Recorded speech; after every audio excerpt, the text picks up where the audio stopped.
Hi friends, welcome back to our channel. ನಾನು ನಿಮ್ಮ ಅಶ್ವಿನಿ. ಎಲ್ಲರೂ ಹೇಗಿದ್ದೀರಾ? ನಾನಂತೂ ತುಂಬ ಚೆನ್ನಾಗಿದ್ದೀನಿ. ಹಾಗೆ ನೀವು ಕೂಡ ತುಂಬ ಚೆನ್ನಾಗಿದೆ ಅಂತ ಅಂದ್ಕೊಳ್ತಾ ಇದ್ದೀನಿ. ಇವಾಗ ತಾನೇ ವ್ಲಾಗ್ನ ಸ್ಟಾರ್ಟ್ ಮಾಡಿದೆ. ಜಸ್ಟ್ ಈಗ ತಾನೇ ಪೂಜೆ ಕೂಡ ಮುಗೀತು. ತುಂಬ ಸಿಂಪಲಾಗಿ ಪೂಜೆನ ಮಾಡಿದ್ದೀನಿ. ಅದರಲ್ಲೂ ಇವಾಗ ದುಂಡ್ಮೊಗ್ಗಿನ ಸೀಸನ್ ಬೇರೆ, ದುಂಡ್ಮೊಗ್ಗು ಬೇರೆ ಬಂದಿತ್ತು. ಮನೆ ಹತ್ರ ಮಾಡ್ತಾಯಿದ್ರು, ತೊಗೊಂಬಂದು ಇವಾಗ ದೇವರಿಗೆ ಹಾಕಿದೆ. ಹಾಗೆ ಅಜ್ಜಯ್ಯನ ಸಾಂಗ್ ಕೇಳಿಕೊಂಡು ಪೂಜೆನ ಕಂಪ್ಲೀಟ್ ಮಾಡಿದೆ. ನಮ್ಮ ಮನೆ ಇಷ್ಟ ದೈವ, ನಮ್ಮ ಮನೆ ದೈವ ಅಜ್ಜಯ್ಯ. ಸೊ ಸಾಂಗ್ಸ್ ಕೇಳ್ತಾ ಇರೋದು ನನಗೆ ತುಂಬ ಇಷ್ಟ ಪೂಜೆ ಮಾಡಬೇಕಾದ್ರೆ. ಹಾಗಾಗಿ ಸಾಂಗ್ಸ್ ಕೇಳಿಕೊಂಡು ಪೂಜೆನ ಕಂಪ್ಲೀಟ್ ಮಾಡಿದೆ. ಇವತ್ತು ನೈವೇದ್ಯಕ್ಕೆ ಬಾಳೆಹಣ್ಣು ಇಕ್ಕಿದ್ದೀನಿ. ಏನು ಸ್ವೀಟ್ ಆಗಲಿ ಏನೂ ಮಾಡಲಿಲ್ಲ. ಜಸ್ಟ್ ಸಿಂಪಲಾಗಿ ಪೂಜೆನ ಮುಗಿಸ್ಕೊಂಡು ಇವಾಗ ಇನ್ನೇನು ಟಿಫನ್ ಕೆಲಸ ಸ್ಟಾರ್ಟ್ ಮಾಡ್ಕೋಬೇಕು. ಯಾಕಂತ ಅಂದರೆ ಕೆಲವೊಂದು ಸಲ ಮಕ್ಕಳು ಏನಂದರೆ ಬೆಳಗ್ಗೆ ಎದ್ದ ತಕ್ಷಣವೇ ಅಮ್ಮ ಟಿಫನ್ ಆಯಿತಾ ಅಂತ ಕೇಳ್ತಾರೆ. ಹಾಗಾಗಿ ಟಿಫನನ್ನು ಸ್ವಲ್ಪ ಬೇಗನೆ ರೆಡಿ ಮಾಡಿ ಇಟ್ಬಿಟ್ಟೆ ಅಂದರೆ ನನಗೆ ಆ ಟೆನ್ಷನ್ ಇರೋದಿಲ್ಲ. ಆಮೇಲೆ ಅವ್ರಿಗೆ ಬೇಗನೆ ಸ್ನಾನ ಮುಗಿಸ್ಕೊಂಡು ಟಿಫನ್ ಮಾಡಿ ಅಂತಂದರೆ ಸರಿ ಅಂತ ಹೇಳ್ಬಿಟ್ಟು ಟಿಫನ್ನು ಮಾಡ್ಕೋತಾರೆ. ಅದಕ್ಕೋಸ್ಕರನೇ ಇವಾಗ ನಾನು ಟಿಫನಿಗೆಲ್ಲ ಜೋಡಿಸ್ಕೊಳ್ತಾ ಇದ್ದೆ. ಇವತ್ತು ಟಿಫನ್ ಬಂದುಬಿಟ್ಟು ಇಡ್ಲಿ ಸಾಂಬಾರು ಮತ್ತು ಚಟ್ನಿ ಮಾಡ್ತಾಯಿದ್ದೀನಿ. ಇಡ್ಲಿ ಸಾಂಬಾರು ಮಾಡೋದಕ್ಕೆಲ್ಲ ಜೋಡಿಸಿ ಇಟ್ಕೊಂಡಿದ್ದೆ. ಸಾಂಬಾರಿಗೆ ವಿಸಿಲ್ ಕೂಡ ಕೂಗಿಸಿದ್ದೀನಿ. ಇನ್ನೇನು ಅದನ್ನು ಬಸ್ದು ಒಗ್ಗರಣೆ ಹಾಕಿದರೆ ಮುಗ್ದೋಯ್ತು. ಬಸ್ದು ಹಾಗೆ ಮಸದು ಒಗ್ಗರಣೆ ಹಾಕ್ಕೋಬೇಕು ಅಷ್ಟೇ. ಇದು ಚೆನ್ನಾಗಿರುತ್ತೆ. ನಾರ್ಮಲಾಗಿ ನಾವು ಏನು ಬೇಳೆ ಸಾಂಬಾರು ಮಾಡ್ತೀವೋ ಅದೇ ಥರನೇ ಬೇಳೆ ಸಾಂಬಾರನ್ನ ಮಾಡ್ತೀನಿ. ಇಡ್ಲಿಗೆ ತುಂಬ ಇಷ್ಟಪಟ್ಕೊಂಡು ತಿಂತಾರೆ. ಬೇರೆ ಥರ ತರಕಾರಿ ಎಲ್ಲ ಹಾಕ್ಬಿಟ್ಟು ಮಾಡಿದೆ ಅಂದರೆ ಅದನ್ನು ಅಷ್ಟೊಂದು ಇಷ್ಟಪಡಲ್ಲ. ಅವರಿಗೆ ಈ ಥರ ನಾರ್ಮಲಾಗಿ ಇರಬೇಕು ಸಾಂಬಾರು. ಹಾಗಾಗಿ ಈ ಥರನೇ ಬೇಳೆ ಸಾಂಬಾರು ನಾವು ಡೈಲಿ ಹೆಂಗೆ ಮಾಡ್ತೀವೋ ಅದೇ ರೀತಿಯೇ ಮಾಡ್ತೀನಿ. ಅಂದರೆ ಸ್ವಲ್ಪ MTR ಸಾಂಬಾರು ಪೌಡರ್ ಎಲ್ಲ ಹಾಕಿರ್ತೀವಲ್ಲ, ಟೇಸ್ಟು ಮತ್ತು ಸ್ಮೆಲ್ಲೆಲ್ಲ ಚೆನ್ನಾಗಿರುತ್ತೆ. ಅದಕ್ಕೋಸ್ಕರ MTR ಸಾಂಬಾರು ಪೌಡರ್ ಹಾಕಿ ಮಾಡ್ತಿದ್ದೀನಿ. ಮತ್ತು ಇವಾಗ ಅದನ್ನು ಬೇಳೆ ಬಸಿಯೋದನ್ನು ತೊಗೊತಾ ಇದ್ದೀನಿ.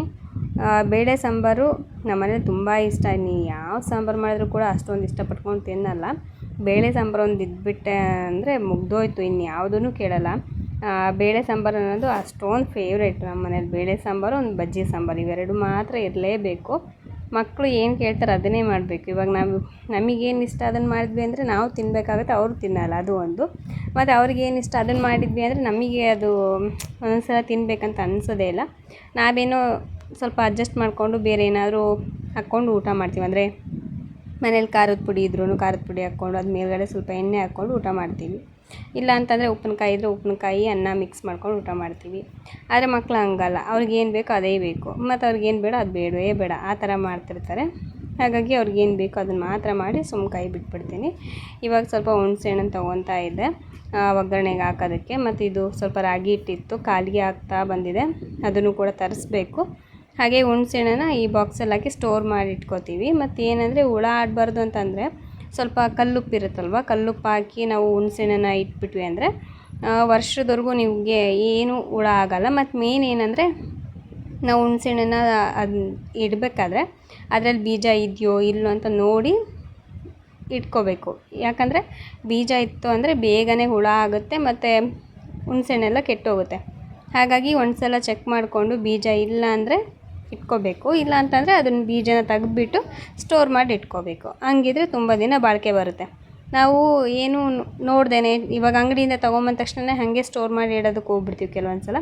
ಆ ಥರ ಮಾಡೋದ್ರಿಂದ ಅದು ತುಂಬ ದಿನ ಬಾಳಿಕೆ ಬರೋಲ್ಲ.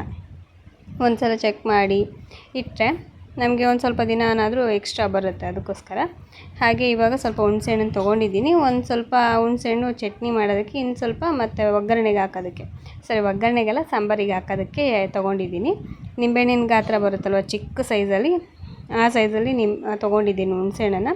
ಇವಾಗ ಸ್ವಲ್ಪ ನೀರು ಹಾಕ್ಬಿಟ್ಟು ಅದನ್ನು ನೆನೆ ಇಡ್ತೀನಿ. ಮತ್ತು ಒಗ್ಗರಣೆಗೆ ಏನು ಬೇಕೋ ಅದನ್ನೆಲ್ಲ ಜೋಡಿಸ್ಕೊಂಡು ಅದನ್ನು ಬೇಳೆನ ಮಸ್ದು ಆಮೇಲೆ ಒಗ್ಗರಣೆ ಕೊಟ್ಟಾದಮೇಲೆ ಹುಣಸೆಹಣ್ಣಿನ ರಸನ ಹಾಕ್ತೀನಿ.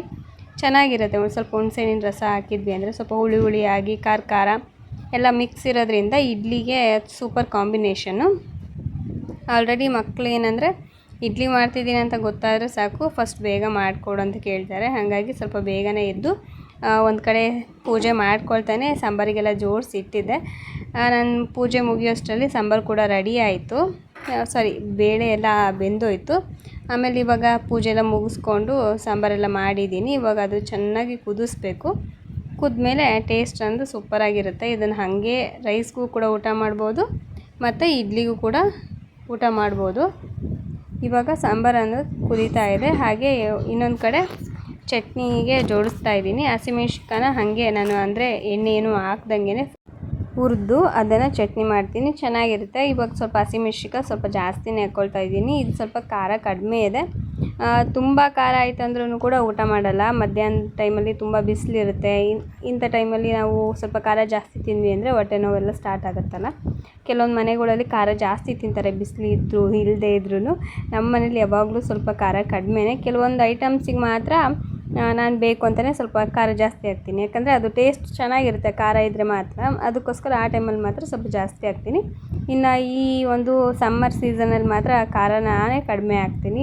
ಸ್ವಲ್ಪ ಸಪ್ಪೆ ಇದ್ದರೂ ಪರವಾಗಿಲ್ಲ, ಕಡಿಮೆ ಹಾಕ್ಬಿಟ್ಟೆ ಮಾಡ್ತೀನಿ. ಮತ್ತು ಇವಾಗ ಶೇಂಗಾ ಹುರ್ಕೊಳ್ತಾ ಇದ್ದೀನಿ. ಶೇಂಗಾನೂ ಅಷ್ಟೇ ಅದೇ ಬಾಣಲೆಯಲ್ಲೇ ಹುರ್ಕೊಳ್ತಾ ಇದ್ದೀನಿ. ಲೋ ಫ್ಲೇಮಲ್ಲಿ ಇಟ್ಕೊಂಡು ನೀವು ಎಣ್ಣೆ ಹಾಕ್ಕೊಂಡು ಬೇಕಾದ್ರೆ ಹುರ್ಕೋಬೋದು, ಅದು ಕೂಡ ಟೇಸ್ಟ್ ಚೆನ್ನಾಗಿರುತ್ತೆ. ನಾನು ಶೇಂಗಾ ಹುರಿದ್ಮೇಲೆ ಇದ್ರ ಮೇಲಿನ ಸಿಪ್ಪೆ ಏನೂ ತೆಗಿಯಲ್ಲ, ಹಾಗೆ ಚಟ್ನಿಗೆ ಹಾಕ್ಬಿಟ್ಟು ರುಬ್ಕೋತೀನಿ. ಈ ಥರ ಮಾಡೋದ್ರಿಂದ ಅದರಲ್ಲಿರುವಂಥ ಪ್ರೋಟೀನು ನಮಗೇನು ಸಿಗುತ್ತೋ ಪ್ರತಿಯೊಂದು ಐಟಮ್ಸ್ ಅದರಲ್ಲಿ ನಾವೇನು ಬೇಡ ಅಂತ ತೆಗ್ದಾಕ್ತೀವೋ ಅದರಲ್ಲೇ ಪ್ರೋಟೀನ್ ಸ್ವಲ್ಪ ಜಾಸ್ತಿ ಇರುತ್ತೆ. ಅದಕ್ಕೋಸ್ಕರ ನಾನು ಯಾವುದೇ ರೀತಿ ಶೇಂಗಾ ಸಿಪ್ಪೆ ಆಗಲಿ ಏನು ತೆಗಿಯಲ್ಲ, ಹಾಗೆ ಹಾಕ್ಕೊಳ್ತೀನಿ. ಇವಾಗ ಸಾಂಬಾರು ಕೂಡ ಕುದೀತಾ ಇದೆ. ಇವಾಗ ಆಫ್ ಮಾಡಿ ಪ್ಲೇಟ್ನ ಕ್ಲೋಸ್ ಮಾಡಿದ್ದೀನಿ. ಶೇಂಗಾನ ಚೆನ್ನಾಗಿ ಹುರ್ಕೋಬೇಕು, ಲೋ ಫ್ಲೇಮಲ್ಲಿ ಇಟ್ಕೊಂಡು ಹುರ್ಕೋಬೇಕು. ಇಲ್ಲ ಅಂತಂದರೆ ಹೈ ಫ್ಲೇಮಲ್ಲಿ ಇಟ್ಕೊಂಡ್ವಿ ಅಂದರೆ ಬರೀ ಸಿಪ್ಪೆ ಮಾತ್ರ ಅದು ಫುಲ್ ಕಪ್ಪಗಾಗಿ ಇದಾಗುತ್ತೆ, ನಮ್ಗೆ ಚೆನ್ನಾಗಿ ಹುರಿದಿದೆ ಬಿಡು ಅಂತ ಅನ್ಕೋತೀವಿ. ಆದರೆ ಶೇಂಗಾ ಒಳಗಡೆ ಹಾಗೆ ಇರುತ್ತೆ ಹಸಿ. ಅದಕ್ಕೋಸ್ಕರ ಅದನ್ನು ಸ್ವಲ್ಪ ಲೋ ಫ್ಲೇಮಲ್ಲಿ ಇಟ್ಕೊಂಡು ಶೇಂಗಾ ಹುರ್ಕೊಂಡ್ರೆ ಚೆನ್ನಾಗಿ ಅದು ಕ್ರಿಸ್ಪಿಯಾಗಿ ಚೆನ್ನಾಗಿರುತ್ತೆ.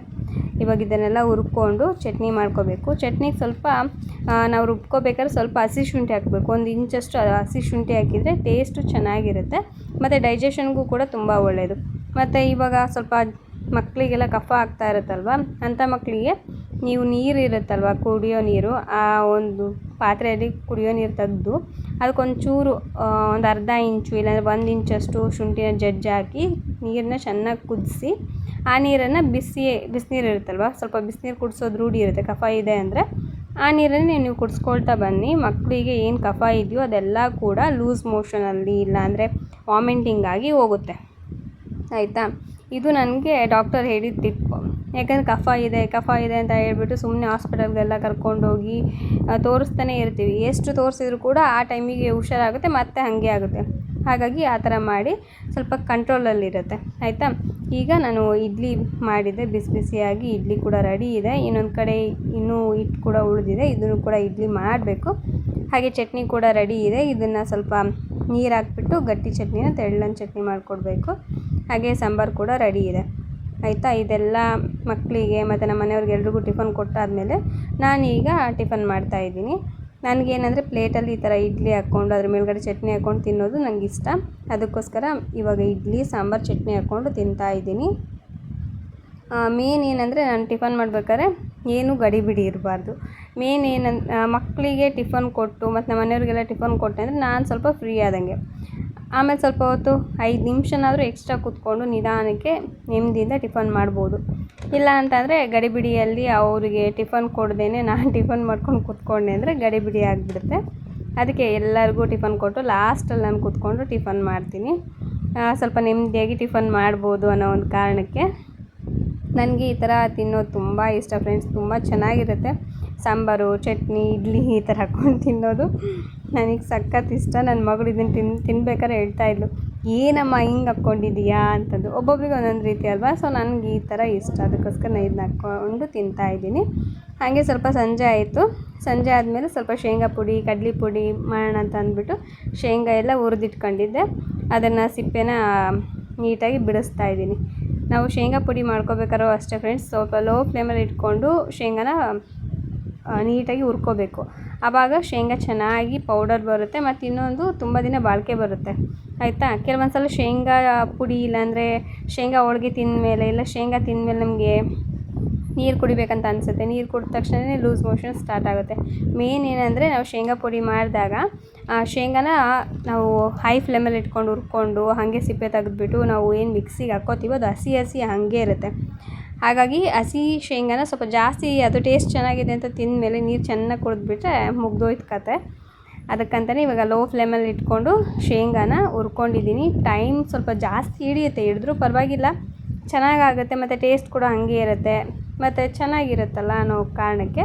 ಈಗ ಶೇಂಗಾ ಪುಡಿ ಮಾಡೋದಕ್ಕೆ ನಾನು ಕರಿಬೇವಿನ ಸೊಪ್ಪು, ಹುರಿದಿರೋಂಥ ಕರಿಬೇವಿನ ಸೊಪ್ಪು ಮತ್ತು ಹುರಿದಿರೋಂಥ ಜೀರಿಗೆ, ಹಾಗೆ ಹುರಿದಿರೋಂಥ ಒಣಮೆಣ್ಸಿಕಾಯಿ, ಸ್ವಲ್ಪ ಬೆಲ್ಲ, ಒಂದು ಸ್ವಲ್ಪ ಹುಣಸೆಹಣ್ಣು ಹಾಕ್ಕೊಂಡು ಶೇಂಗಾನ ಸಿಪ್ಪೆ ತೆಗೆದುಬಿಟ್ಟು ಇದರಲ್ಲಿ ಹಾಕ್ಕೊಳ್ತಾ ಇದ್ದೀನಿ. ಇದನ್ನು ನೀಟಾಗಿ ಪೌಡರ್ ಮಾಡ್ಕೊಂಡೆ ಅಂದರೆ ಶೇಂಗಾ ಪುಡಿ ರೆಡಿ ಆಯಿತು. ಸೊ ಇಷ್ಟ ಫ್ರೆಂಡ್ಸ್ ಇವತ್ತಿನ ವಿಡಿಯೋ. ನಿಮ್ಗೆ ಈ ವಿಡಿಯೋ ಇಷ್ಟ ಆಗಿದರೆ ಒಂದು ಲೈಕ್ ಮಾಡಿ, ಶೇರ್ ಮಾಡಿ, ಕಾಮೆಂಟ್ ಮಾಡಿ. ಹಾಗೆ ಸಬ್ಸ್ಕ್ರೈಬ್ ಮಾಡದೆ ನೋಡ್ತಾರೆ ಪ್ಲೀಸ್ ಸಬ್ಸ್ಕ್ರೈಬ್ ಮಾಡ್ಕೊಂಡು ನೋಡಿ. ನಾಳಿನ ವಿಡಿಯೋದಲ್ಲಿ ಮತ್ತೆ ಸಿಗೋಣ. ಅಲ್ಲಿವರೆಗೂ keep watching my channel. Have a nice day friends. Bye.